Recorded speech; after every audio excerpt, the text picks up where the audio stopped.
talk about custom methods then. So getters and setters aren't the only methods we want usually in our classes. We want to make them a bit more robust than that. So the good news is that we can define any methods we want in our classes. And methods are defined largely the same way as they are in all classes. Or, the main method, or sorry, not the main method, but, the main class. With the exception of constructors. Obviously, we already talked about constructors. Their syntax is a little bit different. They're kind of a special kind of method.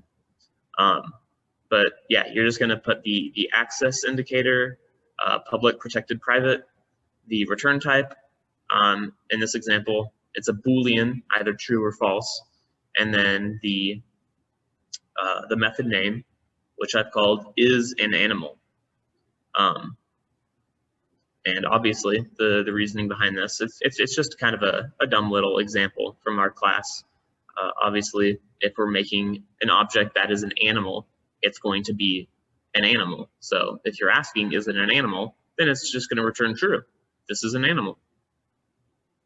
Obviously, in the real world or in your assignments or projects or whatever, you're going to have much more useful cases of different methods to put in classes than this.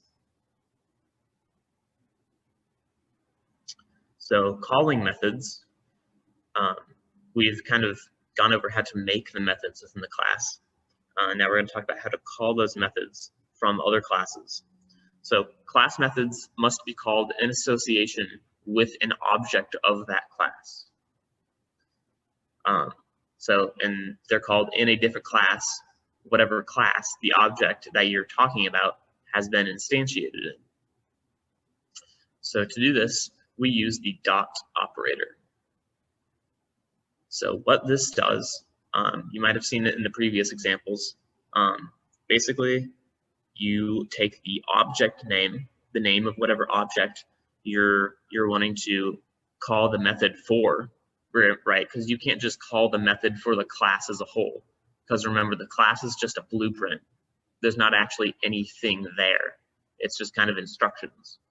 So the object is the instantiation of that class. So you're going to call this method in relation to a certain object.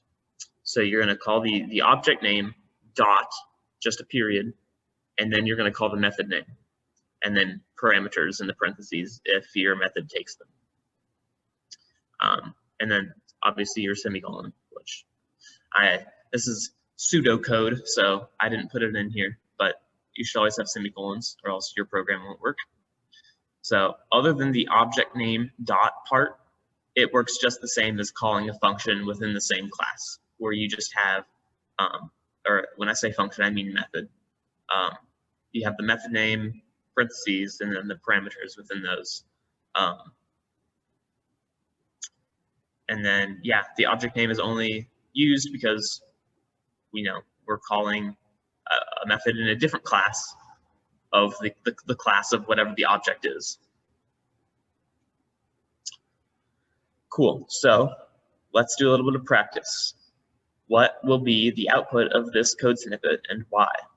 And as before, use the getter and setter methods and the parameter, or sorry, not the parameter, the constructor methods that we talked about previously in this presentation. So I'll give you a couple minutes to think about this one, and then I'll keep moving.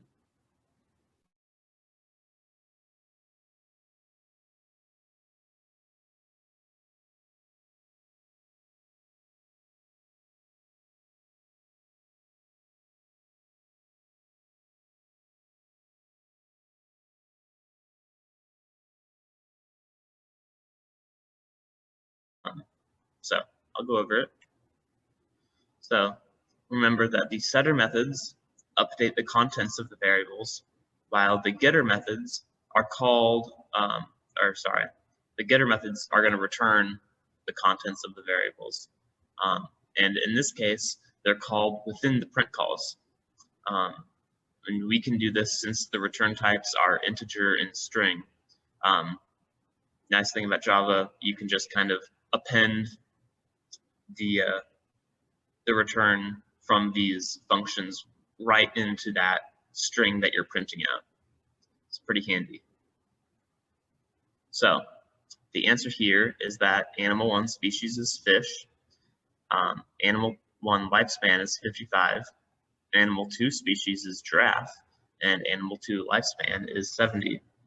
And that's because, oh, we weren't using our constructors, I apologize. We were using our, the animal 1 and animal 2 from before to set the species and lifespan of these to different values. Before they were both completely different. Now they're fish and a giraffe, and they live to 55 and 70. So we use the set methods, the setters to do that, and then we use the getters in the print line statements to return those values that we just set and print them out.